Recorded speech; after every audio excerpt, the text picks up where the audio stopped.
Hello friends and welcome to my channel statistics for all. आज के इस video में हम नॉन पैरामीट्रिक टेस्ट में फोर्थ मेथड सीखेंगे जिसका नाम है मीडियन टेस्ट। और ये वाली मेथड हम काई स्क्वायर को यूज़ करके कैसे सॉल्व करना है उससे सीखेंगे। ठीक है।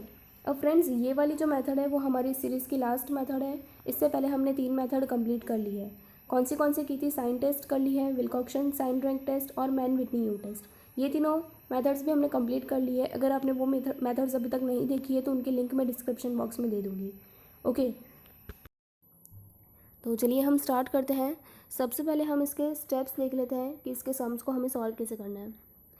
तो यहाँ पे भी हम सबसे पहले तो हमारा नल हाइपोथेसिस डिफाइन करेंगे जिसे हम एच नॉट बोलते हैं। ठीक है, तो एच नॉट हम क्या लेंगे यहाँ पे m1 is equal to m2। ये एक कॉमन स्टैंडर्ड हाइपोथेसिस है। अगर आपको क्वेश्चन में से ना समझ आए ना तो आप ये लिख सकते हो that m1 is equal to m2, वरना आप अकॉर्डिंग टू अगर क्वेश्चन लिखोगे तो वो भी राइट है। ठीक है, अब इसके बाद में ऑल्टरनेटिव हाइपोथेसिस भी डिफाइन करनी है इसके साथ साथ। इससे हम h1 बोलते हैं। ओके, और h1 और h नॉट हमेशा एक दूसरे से ऑपोजिट होते हैं। एच नॉट में हमने क्या लिया था that m1 is equal to m2, तो h1 में हम लिखेंगे that m1 is not equal to m2। ठीक है, और एल्स आप ये भी लिख सकते हो that m1 is greater than m2 या फिर m1 is smaller than m2। ये अकॉर्डिंग टू क्वेश्चन ही होता है हमेशा h1। ओके, अगर क्वेश्चन में दी हुई है ना तो ही हम लिखेंगे। ओके, तो ये फर्स्ट स्टेप हो जाएगा हमारा हाइपोथेसिस का।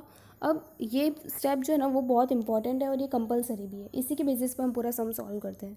ठीक है, अब सेकंड स्टेप में हमें क्या करना है। अब फ्रेंड्स यहाँ पे दो सैंपल दिए हुए रहेंगे इक्वेशन में। मीडियन टेस्ट हमेशा 2 ही सैंपल के लिए अप्लाई किया जा सकता है। ठीक है, 1 सैंपल के लिए हम नहीं करते मीडियन टेस्ट को। तो 2 सैंपल के जो मिला के जितनी भी वैल्यूज़ दी हुई रहेगी पहले सैंपल में और दूसरे सैंपल में, उन सब वैल्यूज़ को कंबाइन करके आपको उन्हें सबको असेंडिंग ऑर्डर में अरेंज कर देना है और फिर मीडियन की वैल्यू फाइंड करनी है।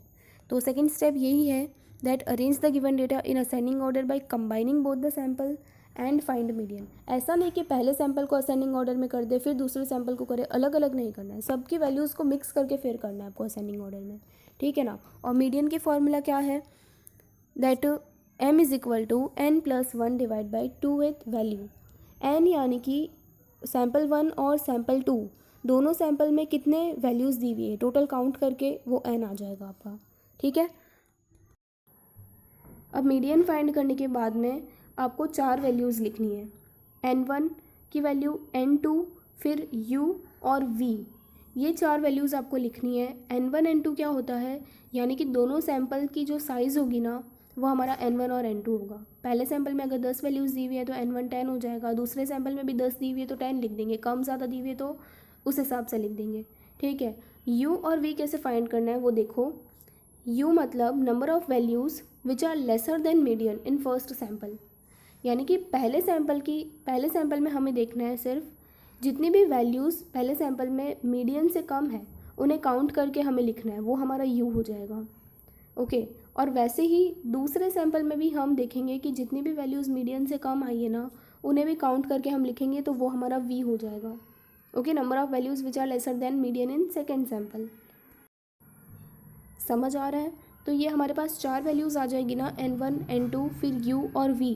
ये 4 वैल्यूज़ को यूज़ करके हम एक 2x2 की टेबल बनाएंगे जिसमें 2 रोज़ और 2 कॉलम होगी। तो वो टेबल कुछ इस तरह की होगी। अभी ये टेबल में कौन सी वैल्यू कहाँ लिखनी है वो मैं आपको जब हम सम सॉल्व करेंगे ना तभी सिखा दूँगी।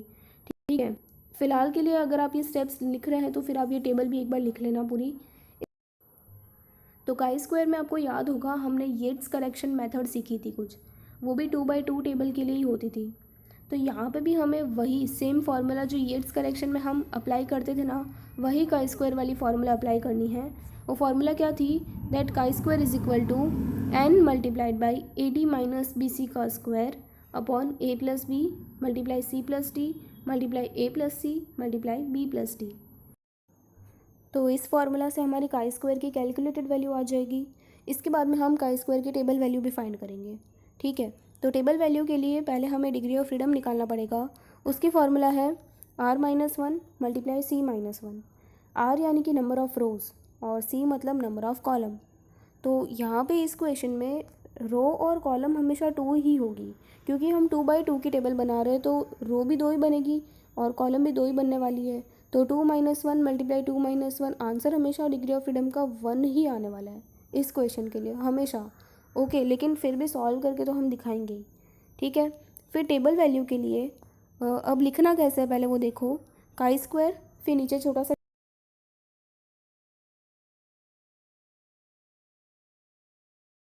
यहाँ पे 5% अज्यूम करके चल रही हूँ। क्वेश्चन में दिया होगा वैसे तो, अगर नहीं दिया हो तो भी आपको 5% अज्यूम करना है। ओके, तो 5% को मैंने 100 से डिवाइड कर दिया था तो 0.05 लिखा है। फिर कॉमा करके 1 लिखा है, 1 यानी कि डिग्री ऑफ फ्रीडम की वैल्यू। ओके, तो यहाँ पे chi² की जो टेबल वैल्यू है ना, वो 5% के लिए हमेशा सेम ही रहने वाली है, और वो क्या रहेगी 3.84। अगर आप ये याद करना चाहो ना तो आप कर सकते हो, आपको टेबल में से बार बार देखने की ज़रूरत भी नहीं पड़ेगी। ठीक है, वरना अगर लेवल ऑफ सिग्निफिकेंस चेंज हो जाता है, 5% की जगह पे 1% हो जाता है तो टेबल वैल्यू चेंज हो जाएगी, लेकिन 5% के लिए और डिग्री ऑफ फ्रीडम हमेशा यहाँ पे 1 ही रहने वाला है, हमने पहले देख लिया। तो 3.84 यही हमेशा टेबल वैल्यू रहेगी। ओके, आप चाहो तो इसे कहीं पे लिख के रख लो, आप इसे याद रख सकते हो। अब इसके बाद में आपको जो कैलकुलेटेड वैल्यू जो हम ऊपर फाइंड करेंगे फॉर्मूला से, और ये जो टेबल वैल्यू है 3.84, इसे आपको कंपेयर करना है। हमारी कैलकुलेटेड वैल्यू जो है ना वो टेबल वैल्यू से छोटी होनी चाहिए, या फिर टेबल वैल्यू के इक्वल होगी ना तो चलेगा, लेकिन उससे बड़ी नहीं होनी चाहिए। अगर ये कंडीशन सेटिस्फाई हो जाती है कि वो छोटी निकली कैलकुलेटेड वैल्यू, तो हम H0 को एक्सेप्ट कर लेंगे। अदरवाइज़ अगर ये कंडीशन सेटिस्फाई नहीं होती है तो H0 रिजेक्ट हो जाएगा। तो ये हमारे सारे स्टेप्स यहाँ कंप्लीट हो गए हैं। अगर आप इन स्टेप्स को लिखना चाहते हैं तो वीडियो पॉज करके एक बार लिख लीजिए। ओके, अब हम इसके सम सॉल्व करेंगे। आगे बढ़ने से पहले फ्रेंड्स, अगर आप मेरे चैनल पे नए हैं, अभी तक आपने मेरे चैनल को सब्सक्राइब नहीं किया तो प्लीज़ इसे जल्दी से सब्सक्राइब कर दीजिए, और इसे अपने फ्रेंड्स के साथ शेयर करना ना भूलें ताकि वो भी इस वीडियो का फ़ायदा उठा सकें। और आपको यह वीडियो पसंद आ रहा है तो प्लीज़ इसे लाइक कर दीजिए, और कमेंट बॉक्स में मुझे लिखकर ज़रूर बताइए कि आपको ये वीडियो कैसा लग रहा है। So now let's see our sum. For the following data, test the hypothesis by median test that both the sample have been taken from the same normal population. Use 5% level of significance. Use chi-square statistic. अब यहाँ पे हमें 2 sample दिए हुए हैं, sample 1 और 2। हमें clearly बोल दिया है कि मीडियन टेस्ट ही अप्लाई करना है। यहाँ पे क्वेश्चन में आपको क्लियरली मेंशन कर ही दिया होगा कि कौन सी मेथड अप्लाई करनी है। ठीक है, और हमें हाइपोथेसिस भी दे दिया है, तो हमारा सबसे जो पहला स्टेप है वो हम लिख देते हैं। यहाँ पे लिखा है ना क्वेश्चन में that both the sample have been taken from the same normal population, यही हमारी हाइपोथेसिस होगी। लेकिन अगर आपको क्वेश्चन में से ना समझ आए तो आप क्या लिखोगे, दैट M1 = M2। ओके, तो मैं तो यहाँ पे क्वेश्चन वाली लिख रही हूँ। यहाँ पे हम ऑल्टरनेटिव हाइपोथेसिस भी लिख सकते हैं, that both the samples have not been taken from the same normal population. मैं यहाँ पे नहीं लिख रही हूँ, मैंने सिर्फ H0 लिखा है, आप चाहो तो वो भी लिख सकते हो। अब इसके बाद में सेकेंड स्टेप में हमें क्या करना है, हमें ये सैम्पल 1 और सैम्पल 2 की जितनी भी वैल्यूज़ दिए ना टोटल, इन सबको आपको असेंडिंग ऑर्डर में अरेंज कर देना है मिला के। ऐसा नहीं कि सैम्पल 1 को पहले असेंडिंग ऑर्डर में करो फिर सैम्पल 2 को करो असेंडिंग, ऐसा नहीं करना है, सबको मिला के करना है हमें। ठीक है, तो सबसे छोटा इन सब में से वैल्यू कौन सी दिख रही है हमें, 58 दिख रही है ना, तो 58 हम लिख देते हैं। उसके बाद में 62 है, उसके बाद में 64, ऐसे करके आपको सारी वैल्यूज़ यहाँ लिख देनी है। मैं एक एक करके यहाँ पे सब लिख रही हूँ। ठीक है फ्रेंड्स, यहाँ पे कोई भी वैल्यू अगर एक से ज़्यादा बार रिपीट होती है ना तो हमें उसको उतनी बार लिखना पड़ेगा जितनी बार वो रिपीट हो रही है। ऐसा नहीं कि 2-3 बार रिपीट हो रही है तो हम एक बार लिख के छोड़ दें। फॉर सपोज़ कि यहाँ पे 72 2 टाइम्स रिपीट हो रहा था तो हम दोनों बार लिखेंगे। ओके, एक बार लिख के नहीं छोड़ना है उसको। तो असेंडिंग ऑर्डर में अरेंज हो गया। अब इसके बाद मीडियन की वैल्यू फाइंड कर सकते हैं। सो मीडियन की फॉर्मूला क्या है, n+1 divide by 2th value. n यानी कि दोनों सैम्पल में आपको टोटल कितनी वैल्यूज़ दी हुई है उन्हें काउंट करके लिखने हैं आपको सिर्फ। तो टोटल आप काउंट करोगे ना तो 22 वैल्यूज़ है हमारी।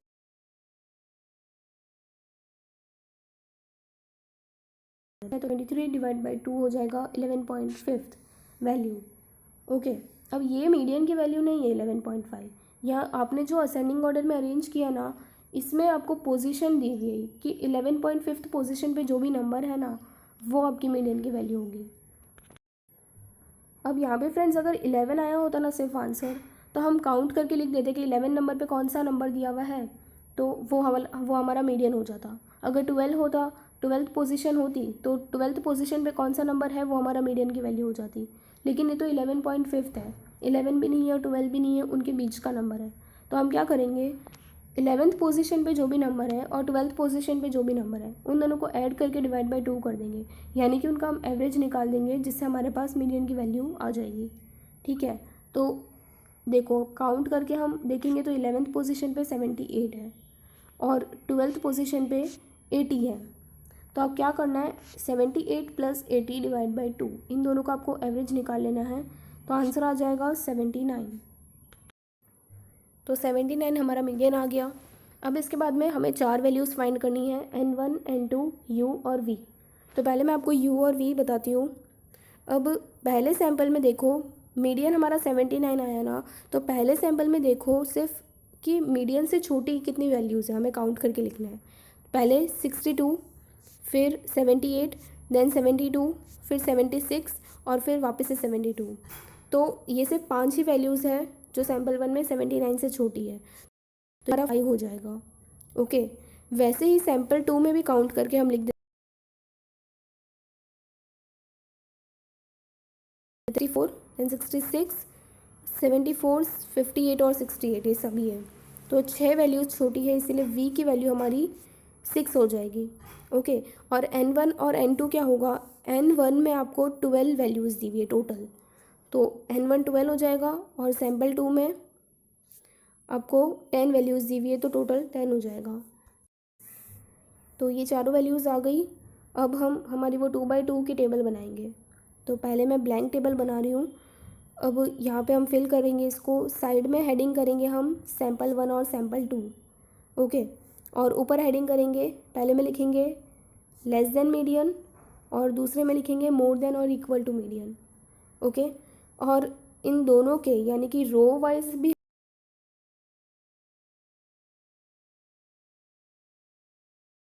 कॉलम और रो बना देनी है। अब देखो इसे कैसे फिल करना है। तो ये जो पहला सेल है ना, सबसे पहला वाला सेल, इसे कैसे फिल करना है। तो सैम्पल 1 में कितनी वैल्यूज़ मीडियन से कम है, सैम्पल 1 में कितनी वैल्यूज़ मीडियन से कम है, हमने वो U लिखा था, हमारा 5 आया था, तो यहाँ पे हम लिख देंगे 5। ठीक है, उसी तरह से सैम्पल 2 में कितनी वैल्यूज़ मीडियन से कम है, तो वो V हमने लिखा था 6 आया था कि 6 वैल्यूज़ मीडियन से कम थी, तो 6 हो जाएगा। तो यहाँ पे आप अब वो स्टेप्स वाले टेबल में जाके देख सकते हो कि वहाँ पर हमने इन दोनों की जगह पे U और V लिखा था, तो U और U और V की वैल्यू आपको इस तरह से यहाँ लिखनी है। ठीक है, अब इसके बाद में हमारे पास सैम्पल 1 के टोटल है, यानी कि टोटल कितने एलिमेंट्स है सैम्पल 1 में, तो 12 है, हमें पता है, तो हम सैम्पल 1 के सामने 12 लिख देंगे और सैम्पल 2 के सामने 10 लिख देंगे। अब आप बाकी की टेबल खुद फिल कर सकते हो कि 12 में से टोटल 12 में से 5 वैल्यूज़ मीडियन से कम है, तो बाकी की बची हुई कितनी वैल्यूज़ मीडियन से ज़्यादा होगी, तो 7 आ जाएगा। 12 - 5 करोगे तो वैसे ही नीचे 10 में से 6 माइनस कर दो तो आ जाएगा 4।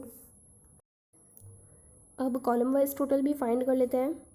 तो 5 + 6 हो जाएगा 11 और 7 + 4 भी हो जाएगा 11, और ग्रैंड टोटल क्या हो जाएगा, 12 + 10 करो या फिर 11 + 11 करो, 12 हो जाएगा, सॉरी 22 हो जाएगा।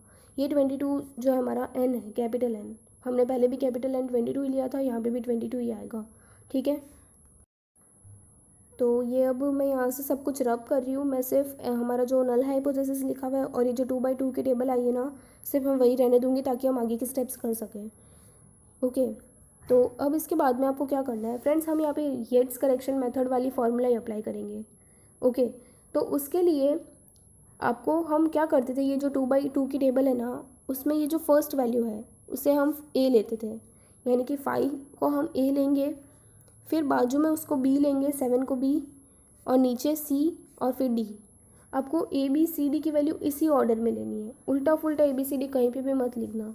ठीक है, इसी ऑर्डर में ABCD लेना है। अब ये जितनी भी टोटल की वैल्यूज़ है ना, उन्हें भी हम नाम दे देते हैं। तो पहला देखो 5 + 7 करने से 12 आ रहा था, ये A + B करने से आ रहा है ना, तो इसके बाजू में हम लिख देंगे A + B। उसके बाद नीचे C + D, यानी कि 6 + 4 10 आया था, तो इसके बाजू में लिख देंगे C + D। वैसे ही कॉलम वाइज टोटल का भी लिख देते हैं, A + C आया था 11, तो A + C लिख देंगे, और लास्ट में B + D लिख देंगे। ठीक है, और ये जो ग्रैंड टोटल है इसे तो हमें n नाम देना है। ओके, तो ऐसे आप पेंसिल से ये सारी वैल्यूज़ लिख सकते हो, ABCD, फिर A+B C+D, इस तरह से, ठीक है ना।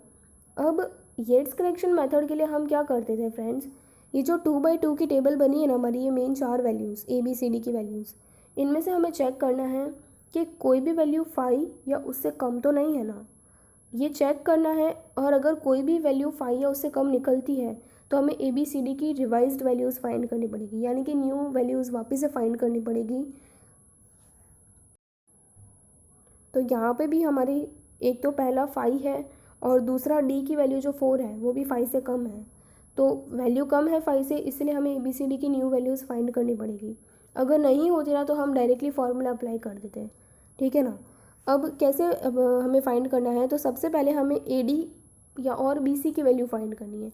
AD यानी कि A × D, तो 5 × 4 करेंगे हम तो 20 आएगा। फिर वैसे ही B × C करो तो 7 × 6 हो जाएगा 42। अब ये मल्टीप्लिकेशन में जो भी मल्टीप्लिकेशन की वैल्यू कम आई है ना, उसमें हमें 0.5 ऐड कर देना है। तो हम लिखेंगे add 0.5 to both factors of smaller multiplication. और जो भी मल्टीप्लिकेशन की वैल्यू बड़ी आई है, जो भी ग्रेटर वैल्यू है, उसमें हमें से 0.5 लेस करना है, ठीक है।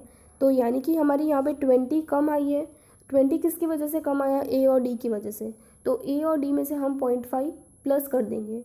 तो A की पहले वैल्यू क्या थी, 5 थी, तो 5 में हम 0.5 ऐड करके लिखेंगे 5.5।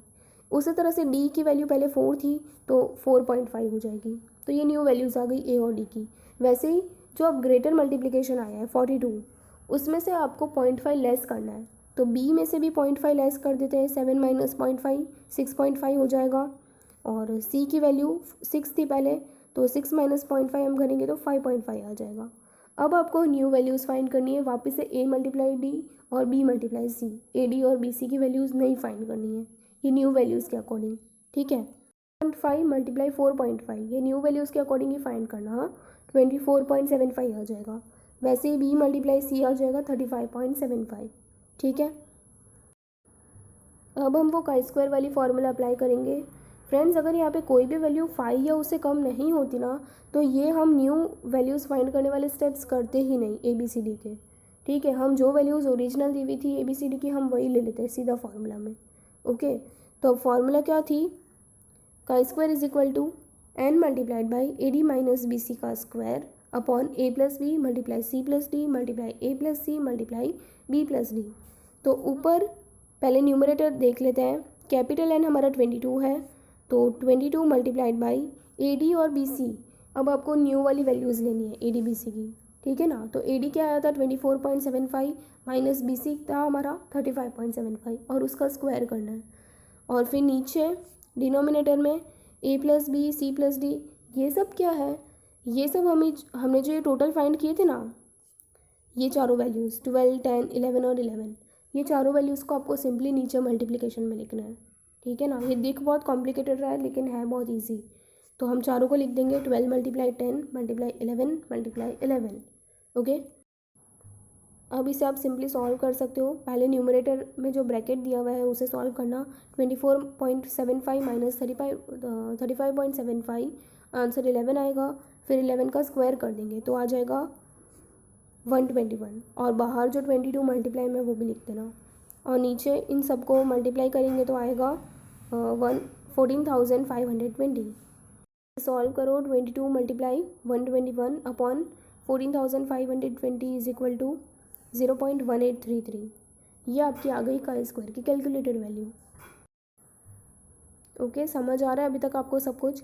अब इसके बाद में डिग्री ऑफ फ्रीडम फाइंड करना है। डिग्री ऑफ फ्रीडम की फॉर्मूला क्या है, R - 1 × C - 1। तो रो और कॉलम, मैंने आपको बताया था डिग्री ऑफ फ्रीडम हमेशा 1 ही आने वाला है, लेकिन फिर भी सॉल्व करके तो आपको बताना ही पड़ेगा।